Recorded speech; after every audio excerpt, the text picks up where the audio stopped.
తెలంగాణ శాసనసభ ప్రాంగణంలో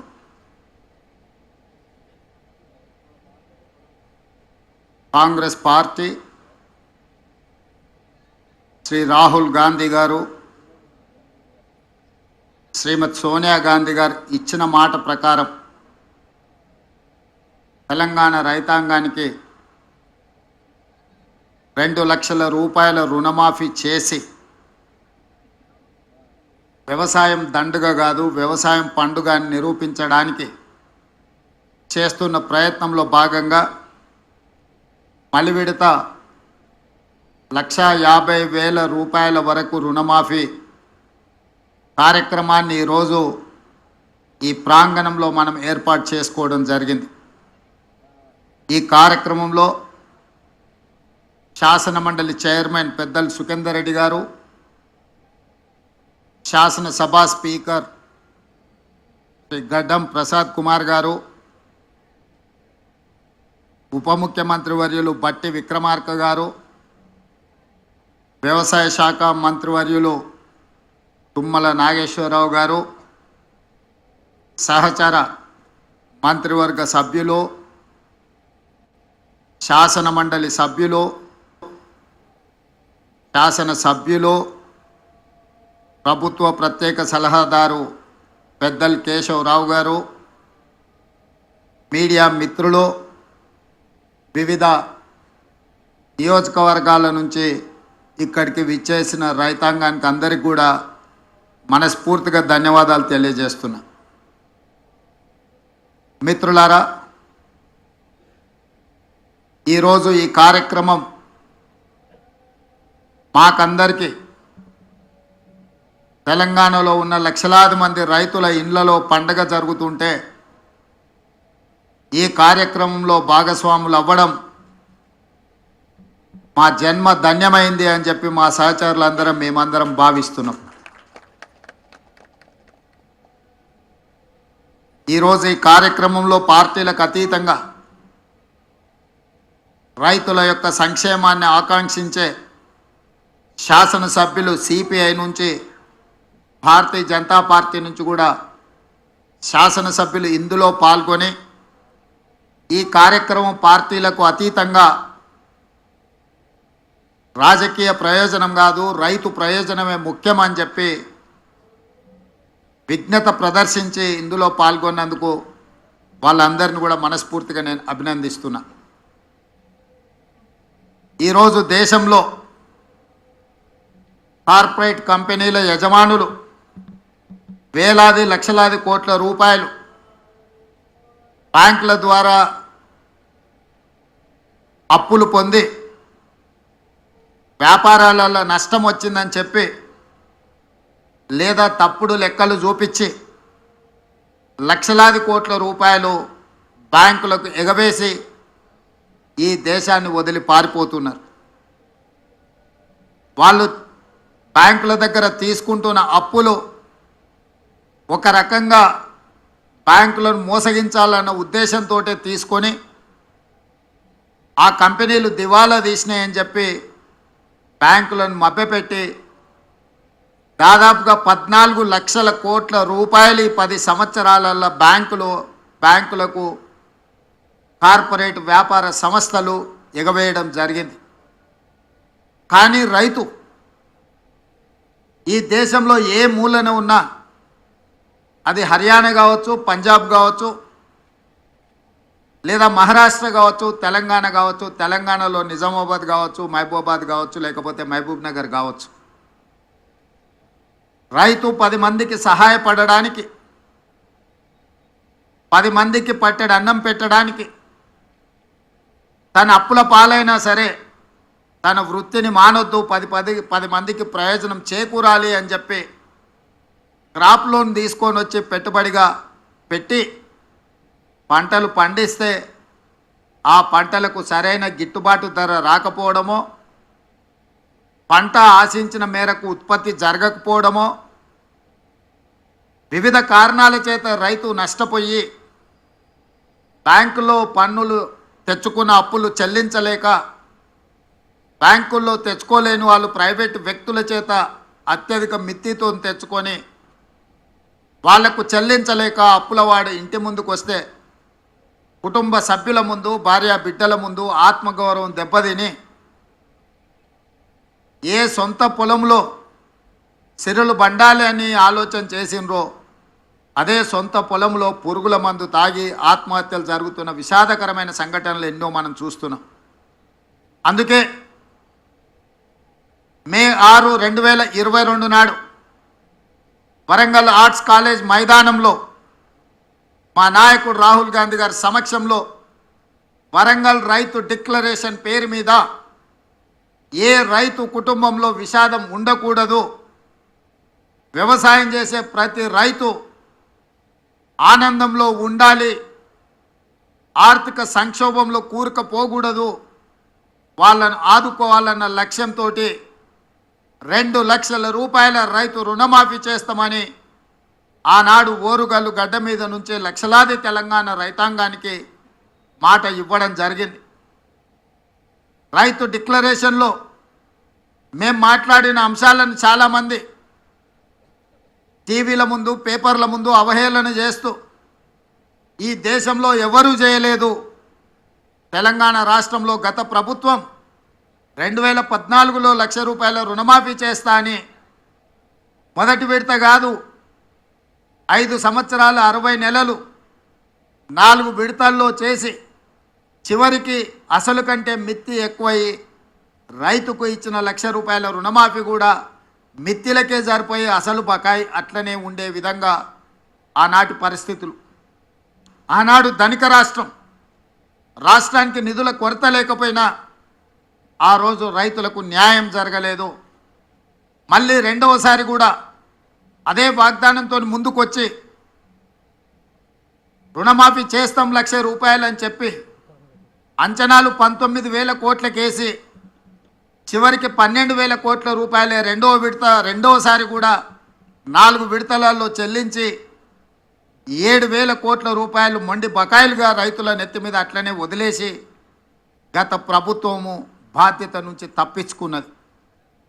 ఏది ఏమైనా 2 విడతలుగా కలిసి 10 సంవత్సరాలు 120 నెలలు కలిపితే కూడా 25,000 కోట్ల రూపాయలు గత ప్రభుత్వం చెల్లించలేకపోయింది. మేము అంచనాలేసి బ్యాంకుల నుంచి వివరాలు తెప్పించుకొని కమర్షియల్ బ్యాంక్సే కాకుండా అగ్రికల్చరల్ బ్యాంక్స్ నుంచి కూడా రైతులకున్న అప్పుల వివరాలు తెచ్చుకున్నప్పుడు 31,000 కోట్ల రూపాయలు దాదాపుగా లెక్క తేలింది. మంత్రివర్గ సమావేశంలో 31,000 కోట్ల రూపాయల రుణమాఫీ చేసి తీర్థమన్నప్పుడు అప్పుల్లో కూరుకుపోయిన తెలంగాణ రాష్ట్రం, ఆర్థిక సంక్షోభాన్ని ఎదుర్కొంటున్న తెలంగాణ రాష్ట్రం ఏ విధంగా ఈ రైతులకు రుణమాఫీ చేస్తారని చెప్పి చాలామంది మాట్లాడడం జరిగింది. కొంతమంది శాపనార్థాలు పెట్టడం జరిగింది. వాళ్ళు చేసిన అప్పులు వాళ్ళకి తెలుసు కాబట్టి వాళ్ళు ఒక నమ్మకంగా ఉన్నారు, ఎట్టి పరిస్థితుల్లో వీళ్ళు చెల్లించరు, ఆగస్టు నెలలో ఏదైతే మాట ఇచ్చిండో మాట తప్పుతాడు అని. నేను మా ఆర్థిక మంత్రి గారు మా అధికారులతో కూలంకషంగా చర్చించి ఇటు వ్యవసాయ శాఖ అధికారులు అటు ఆర్థిక శాఖ అధికారులను అందరినీ కూర్చోబెట్టి ఎట్టి పరిస్థితుల్లో రుణమాఫీ జరిగి తీరవలసిందే, దీంట్లో ముందుకు వెళ్ళవలసిందే, ఈ సంక్షోభాన్ని ఈ సమస్యను పరిష్కరించాల్సిందే అని చెప్పి ఖచ్చితంగా కూర్చొని ప్రణాళికలు రచించి అన్ని రకాలుగా నిధుల సమీకరణ చేసి ఈనాడు 2వ విడత 6,198 కోట్లు దాదాపుగా 6,40,000 మంది పైచిలకు రైతు కుటుంబాలకు ఈరోజు చెల్లిస్తున్నాము. మొదటి విడతలో 6,098 కోట్లు దాదాపుగా 11.5 లక్షల రైతు కుటుంబాలకు లాభం జరిగితే ఈరోజు దాదాపుగా 6,198 కోట్లు 6.5 లక్షల రైతు కుటుంబాలకు మేలు జరుగుతుంది 2వ విడతల అని చెప్పి నేను గర్వంగా ఈ వేదిక మీద నుంచి తెలంగాణ రైతాంగానికి విజ్ఞప్తి చేస్తున్నా. ఇది మా చిత్తశుద్ధి, ఇది మా పరిపాలన దక్షత.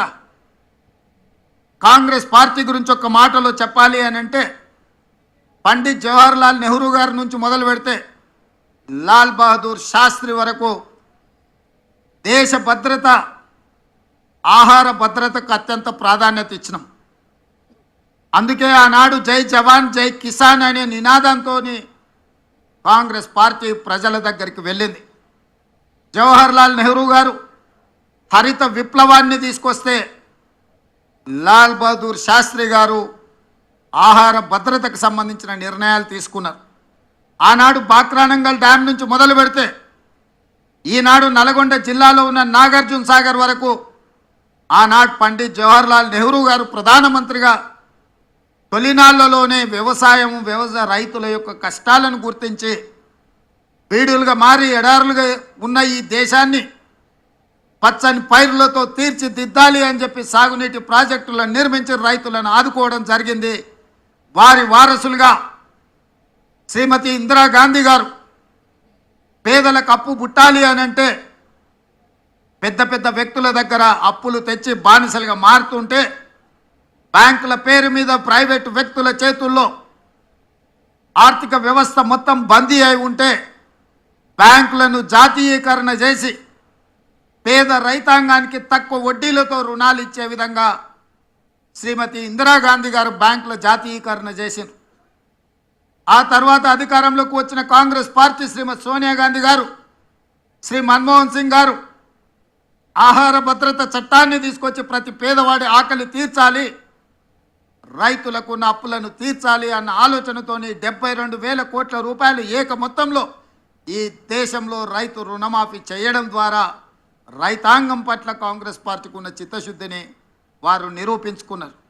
ఈరోజు ఈ వేదిక మీద నుంచి నేను గర్వంగా చెప్తున్నా, ఈ దేశ ప్రజలకు ఆహార భద్రత చట్టాన్ని తెచ్చింది కాంగ్రెస్ పార్టీ, విత్తన సబ్సిడీ ఇచ్చింది కాంగ్రెస్ పార్టీ, ఎరువుల సబ్సిడీ ఇచ్చింది కాంగ్రెస్ పార్టీ, వ్యవసాయ పనిముట్లకు సబ్సిడీ ఇచ్చింది కాంగ్రెస్ పార్టీ, ఉచిత కరెంట్ ఇచ్చింది కాంగ్రెస్ పార్టీ, రైతు రుణమాఫీ చేసింది కాంగ్రెస్ పార్టీ, రైతు బీమా పంటల బీమా తీసుకొచ్చింది కాంగ్రెస్ పార్టీ, రైతులు పండించిన పంటకు కనీస మద్దతు ద్వారా చట్టబద్ధత చేసి ఇవాళ రైతులను దళారులు మోసగించకుండా పండించిన పంటకు గిట్టుబాటు ధర ఇచ్చే చట్టాలను తీసుకొచ్చింది కాంగ్రెస్ పార్టీ. వారి వారసులుగా ఈరోజు రాహుల్ గాంధీ గారు మేము సెప్టెంబర్ 17, 2023 నాడు తుక్కుగూడ రంగారెడ్డి జిల్లాలో రాజీవ్ గాంధీ ప్రాంగణంలో శ్రీమతి సోనియా గాంధీ గారు 6 గ్యారెంటీలను ఇస్తే ఆ 6 గ్యారెంటీలను అమలు చేయడానికి నా సహచర మంత్రివర్గ సభ్యులందరూ కూడా సంపూర్ణంగా నాకు సహకారాన్ని అందించి అండగా నిలబడ్డారు. కాబట్టి ఈరోజు మళ్ళీ 6,198 కోట్ల రూపాయలు రెండో విడత రైతు రుణమాఫీ ఈ వేదిక మీద నిలబడి నేను చేయగలుగుతున్నాను. ఇది మా చిత్తశుద్ధి. మా చిత్తశుద్ధిని ఎవరు శంకించలేరు, మా ప్రణాళికల్ని ఎవరు ప్రశ్నించలేరు. అందుకే ఈరోజు ఇంత మంచి కార్యక్రమాన్ని ఆలస్యం చేయొద్దు. 2 వారాలు కూడా పూర్తి కాలే. జూలై 18, 2024 నాడు మొదటి విడత 1,00,000 రూపాయల వరకు ఉన్న వాళ్ళకి అందరికీ మొదటి విడతలో వాళ్లకు అప్పులు చెల్లించి ఇప్పుడు 0 నుంచి 1,50,000 వరకు ఉన్న రైతులందరికీ ఇవాళ ఈ గంటలో మనం వాళ్ళ రుణాలను మాఫీ చేస్తున్నాం. నెల తిరగక ముందే 0 నుంచి 1,50,000 వరకు ఉన్న దాదాపుగా 18 లక్షల మంది రైతుల రుణాలను మాఫీ చేసి మా చిత్తశుద్ధిని నిరూపించుకున్నాం. ఇక 0 నుంచి 2 లక్షల వరకు ఉన్న రైతు రుణమాఫీని ఆగస్టు నెలలో చేసి ఆగస్టు నెల రైతులకు దేశానికి ఎట్లయితే స్వతంత్రం వచ్చిందో, పరాయి పీడనలో విముక్తి కలిగిందో, బ్యాంకుల నుంచి అప్పు రుణ విముక్తులను చేసి స్వేచ్ఛా జీవులను రైతులను చెయ్యాలనేదే మా ఆలోచన. జూలై నెల, ఆగస్టు నెల చరిత్రలో లిఖించదగిన నెలలు. నేను ఒక్క మాట స్పష్టంగా చెప్పదలుచుకున్నా, 77 సంవత్సరాల స్వతంత్ర భారతదేశంలో ఏ రాష్ట్రం కూడా 31,000 కోట్ల రూపాయల రుణమాఫీ చెయ్యలేదు. ఈరోజు తెలంగాణ రాష్ట్రం మా ప్రభుత్వం చేసింది. ఇది దేశ చరిత్రలోనే రికార్డ్. ఈ రికార్డ్ రైతుల కోసమే చేసినాము, రైతులను ఆదుకోవాలన్న ఆలోచనతో చేసినాము. ఇవాళ మేము రుణమాఫీ చేసినామంటే ఎన్నికలు లేవు, మేము ఓట్లు అడగడం లేదు. ఎన్నికలు ఉన్నప్పుడు ఓట్లు అడిగినప్పుడు రాజకీయ పార్టీలు ఇట్లాంటి నిర్ణయాలు చేస్తాయి తప్ప రాజకీయ ప్రయోజనం లేకుండా రైతు ప్రయోజనం కోసం ఎప్పుడు జరగలే. కానీ మేము రైతు ప్రయోజనానికే ప్రాధాన్యత ఇవ్వాలన్న ఆలోచనతో ఏ ఓట్లు లేనప్పుడు, ఏ సీట్లకు ఎన్నికలు జరగనప్పుడు ఈరోజు ఈ కార్యక్రమాన్ని తీసుకోవడం ద్వారా రైతులకు అండగా నిలబడతామన్న విశ్వాసాన్ని మేము కల్పించదలుచుకున్నాం. బ్యాంకర్స్ కూడా ఒక మాట, కార్పొరేట్ కంపెనీలు అప్పులు చేస్తే మొండి బకాయిలుగా మారితే చెల్లిస్తాం, వన్ టైం సెటిల్మెంట్ చేయండి అని అప్పు 10 లక్షలు ఉంటే దాన్ని 3 లక్షలకే తగ్గించుకొని కుదించుకొని అప్పులు చెల్లిస్తుంటారు. కానీ ఇవాళ రైతుల ఆత్మగౌరవం దెబ్బ తినకూడదు అని చెప్పి మా బట్టి విక్రమార్క గారు మేము ఆలోచన చేసి మేము వన్ టైం సెటిల్మెంట్ అడగలే, ఫుల్ టైం సెటిల్మెంట్ చేసినాం. మీకున్న మొత్తం ఒక్క పైసా తగ్గకుండా మీ ఖాతాలు వేసినాం. ఇవాళ 7 లక్షల కోట్ల రూపాయలు రాష్ట్ర ప్రభుత్వం మీద అప్పుల భారం మోపినరు పోయిన ప్రభుత్వం. వారు చేసిన అప్పులకి ఈడున్న పాత్రికేయ మిత్రులకు, నా సహచర శాసనసభ్యులకు తెలవాలి.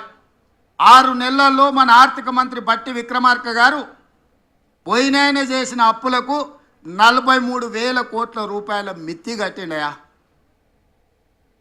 ఆయన చేసిపోయిన అప్పులకు తెలంగాణ రాష్ట్రాన్ని ఆయన తాకట్టు పెడితే ఆ తాకట్టును ఇడిపించడానికి ఈరోజు 6 నెలలలో బట్టి విక్రమార్క గారు పెన్షన్లు ఇచ్చిండు, ఫీజు రియంబర్స్మెంట్ చేసిండు, ఆర్టీసీ బస్సు ఆడబిడ్డలకు ఉచిత ప్రయాణం ఇచ్చిండు, రాజీవ్ ఆరోగ్యశ్రీ అమలు చేసిండు, 200 యూనిట్లు ఉచిత కరెంటు అందుబాటులోకి తీసుకొచ్చిండు, ఇందిరమ్మ ఇండ్లు కట్టడానికి అనుమతులు ఇచ్చిండు. ఇన్ని ఇచ్చి ప్రతి నెల 1వ తారీఖు నాడు ప్రభుత్వంలో పనిచేసే ఉద్యోగులకు 1వ తారీఖు నాడు ప్రతి నెల 5,000 కోట్ల రూపాయల జీత భత్యాలు చెల్లిస్తున్నాడు. ప్రభుత్వానికి పనిచేసి రిటైర్ అయిన ఉద్యోగస్తులకు పెన్షన్లు 1వ తారీఖు నాడు చెల్లిస్తున్నాడు. అంగన్వాడీ నుంచి ఆశా వర్కర్ల వరకు ఈ ప్రభుత్వం మీద విశ్వాసం కలిగేటట్టు ప్రతి నెల 1వ వారంలోనే వాళ్ళ జీత భత్యాలు చెల్లిస్తూ ఇన్ని కార్యక్రమాలను ఆగకుండా చూసుకుంటూ ప్రతి సమస్యను పరిష్కరించుకుంటూ ఒక్కొక్కటిగా అధిగమించుకుంటూ పోయినాయన చేసిన అప్పు 6 నెలల్లో 43,000 కోట్ల రూపాయలు చెల్లించి ఈనాడు రైతుల కోసం దాదాపుగా 12,500 కోట్ల రూపాయలు సరిగ్గా 12 రోజుల్లోనే చెల్లించి మా నిబద్ధతను నిరూపించండు.